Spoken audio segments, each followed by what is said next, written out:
Jumpa lagi kita bersama saya Andi Malarangeng dalam acara bincang-bincang tentang politik dan negara.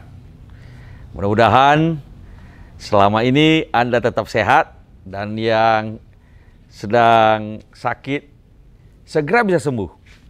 Kali ini saya ingin mengajak Anda untuk berbicara tentang tetangga kita, negara tetangga kita, Malaysia.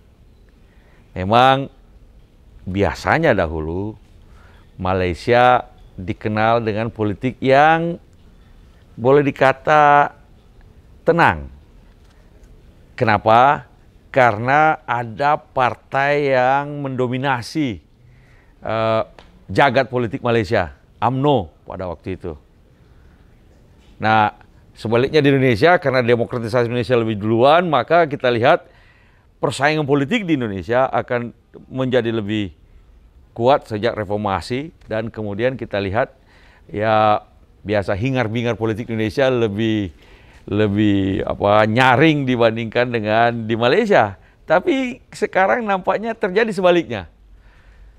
Politik Malaysia sekarang menjadi lebih kompetitif, menjadi lebih sengit bahkan, karena itu tadi, setelah kejatuhan UMNO, ya, reformasi di Malaysia, maka muncul koalisi-koalisi pemerintahan yang baru yang kemarin dipimpin oleh Pak Mahathir Mohamad dengan Pakatan Harapan, lalu kemudian sekarang koalisi Pakatan Harapan jatuh, bubar, pecah, dan kemudian ada sekarang Koalisi Perikatan Nasional dipimpin oleh Perdana Menteri Muhyiddin Yassin, yang dulu sebenarnya tokoh UMNO juga. Nah, baru-baru ini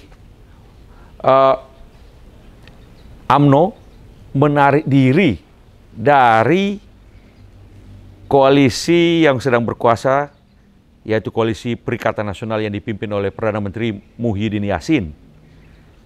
Maka dengan itu, menurut Ahmad Zahid Hamidi, yaitu Presiden UMNO, maka dengan ditariknya dukungan UMNO dari koalisi pemerintahan Perikatan Nasional, maka otomatis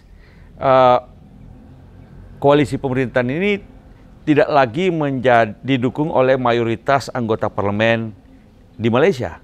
Dengan demikian mestinya Perdana Menteri Muhyiddin Yassin itu mengundurkan diri atau tidak lagi bisa memerintah, karena dalam sistem parlementer maka pemerintahan yang berkuasa harus didukung oleh mayoritas anggota parlemen. Nah, sementara ini kan kita tahu bahwa Koalisi Perikatan Nasional didukung oleh 115, menurut klaim dari Perdana Menteri, didukung oleh 115 anggota parlemen dari 222 anggota parlemen di Malaysia. Kalau UMNO mengundurkan diri, maka otomatis tidak lagi didukung oleh dukungan mayoritas di parlemen, dan karena itu otomatis jatuh. Apalagi juga tentu saja di pihak lain yang beroposisi, yaitu Pak Anwar Ibrahim, yang tadinya memimpin Partai Keadilan, yang memimpin Partai Keadilan, dan kemudian memimpin koalisi Pakatan Harapan yang telah jatuh bersama-sama dengan Perdana Menteri Mahathir Mohamad, tentu juga menuntut agar supaya Perdana Menteri Malaysia mengundurkan diri atau dibentuk sebuah pemerintahan baru sesuai dengan mayoritas parlemen. Nah, ya, tapi diberitakan bahwa Perdana Menteri Malaysia pintar juga. Ya, kemudian sesi parlemen ditunda karena alasan COVID dan sebagainya, ditunda sampai September. Dengan demikian tidak ada pemungutan suara. Karena tidak ada pemungutan suara, maka Perdana Menteri Malaysia lolos dari mosi tidak percaya. Paling tidak sampai ada rapat atau sidang paripurna parlemen lah, kira-kira begitu, ya, di mana di situ bisa ambil suara lagi menentukan apakah Perdana Menteri masih didukung oleh mayoritas suara di parlemen atau tidak. Nah, bagi Perdana Menteri Malaysia tentu saja ini adalah ya buying time lah. Buying time sambil berupaya bulan September nanti ketika ada sidang parlemen dan mosi tidak percaya, dia tetap bisa meraih dukungan mayoritas di parlemen. Nah, kenapa bisa situasi semacam itu di Malaysia terjadi? Ini berkaitan dengan memang sistem pemerintahnya adalah sistem parlementer. Ya. Karena itu yang dipimpin oleh Perdana Menteri. Perdana Menteri juga adalah anggota parlemen. Begitu juga menteri-menteri yang lain adalah anggota parlemen. Nah, Perdana Menteri ini ketika setelah pemilihan umum selesai, biasanya yang menang diberi kesempatan untuk membentuk pemerintahan mayoritas. Dan kemudian itulah Pakatan Harapan dengan Perdana Menteri Mahathir. Tapi koalisi ini pecah dan kemudian terbentuk koalisi baru, yaitu Perikatan Nasional dipimpin oleh Perdana Menteri Muhyiddin Yassin yang mendapat suara mayoritas 115 dari 222. Jadi tipis saja sebenarnya. Nah, ini dan Pakatan Harapan itu, Perikatan Nasional ini yang tadinya Pak Muhyiddin Yassin ini bisa mendapatkan suara mayoritas karena didukung oleh UMNO. Maklum Pak Muhyiddin Yassin ini sebelum membentuk Partai Bersatu Bersama Pak Mahathir Mohamad sebenarnya adalah juga dulu adalah tokoh UMNO. Nah, selama Perdana Menteri mendapatkan suara mayoritas di parlemen, Raja yang di Pertuan Agung tetap memberikan mandat kepada yang bersangkutan untuk membentuk pemerintahan.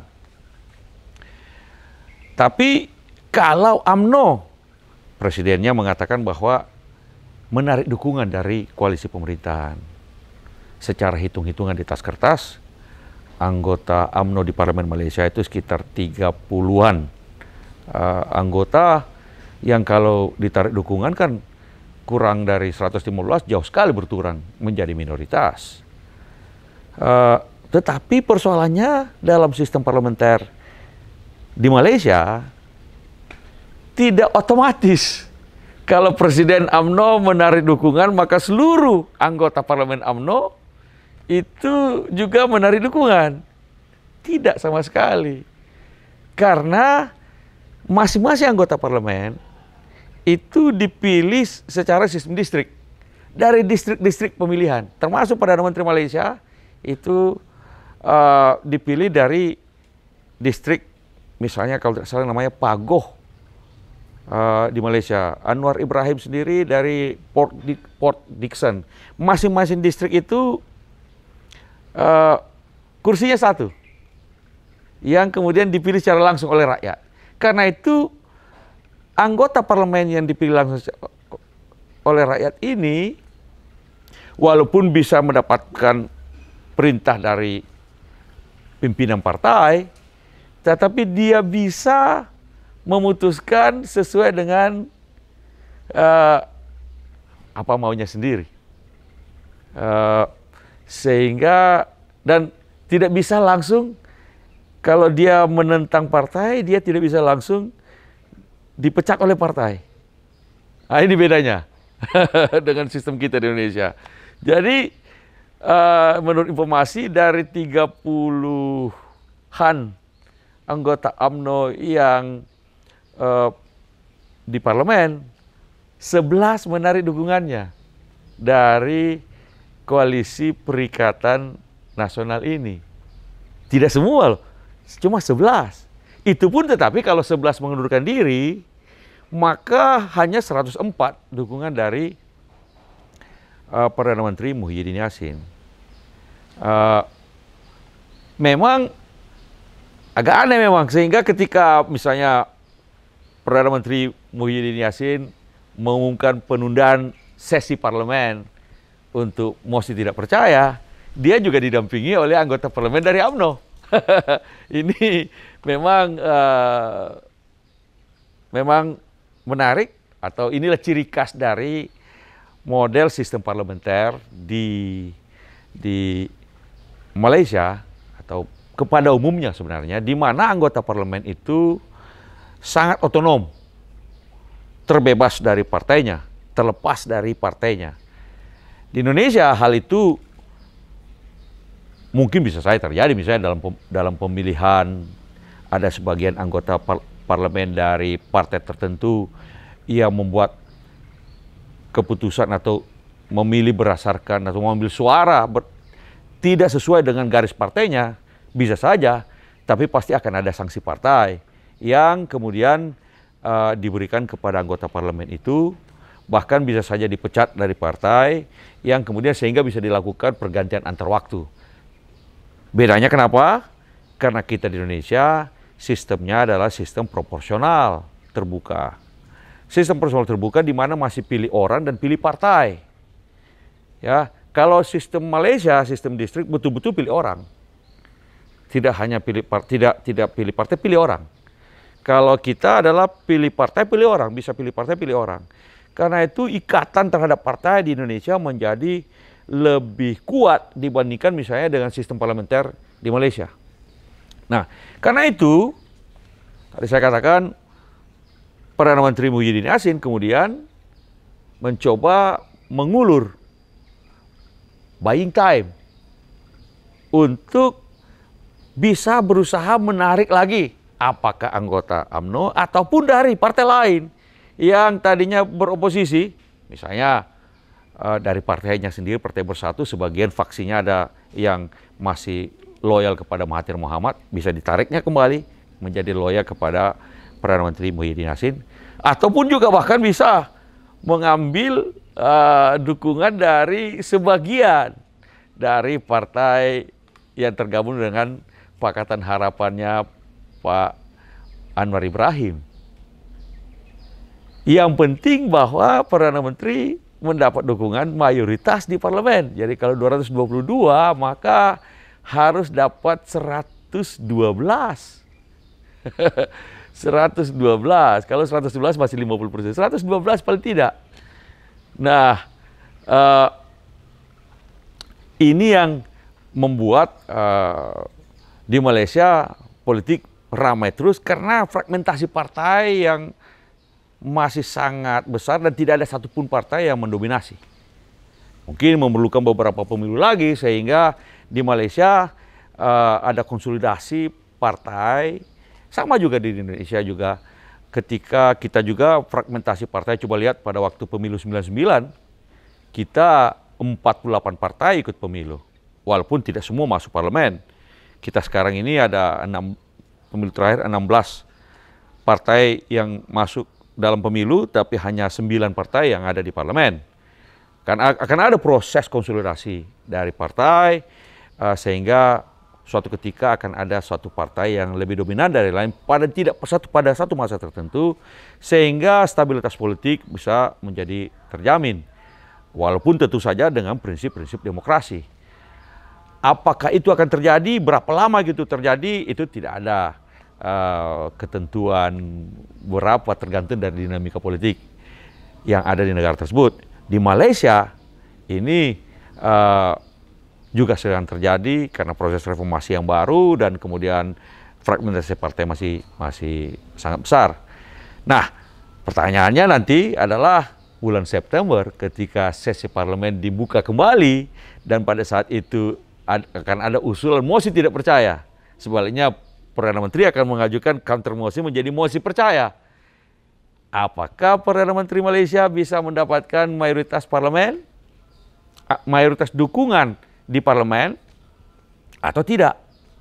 Kalau tidak, maka pemerintahan akan jatuh dan kemudian kemungkinan akan ada pemilu baru atau ada terbentuk koalisi pemerintahan yang baru dan menggantikan Perdana Menteri yang Pak Muhyiddin Yassin, atau Perdana Menteri Muhyiddin Yassin bisa menarik dukungan lagi dari berbagai macam partai yang gado-gado di dalam koalisi Perikatan Nasionalnya itu.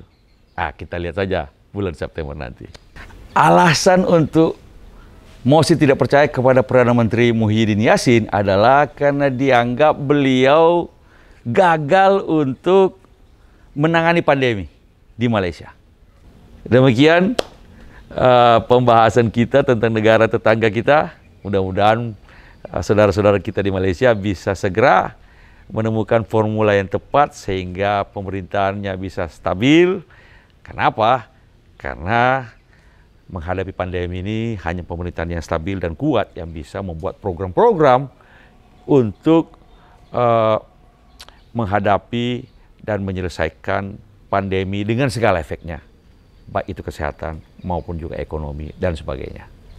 Sampai jumpa lagi di lain kesempatan.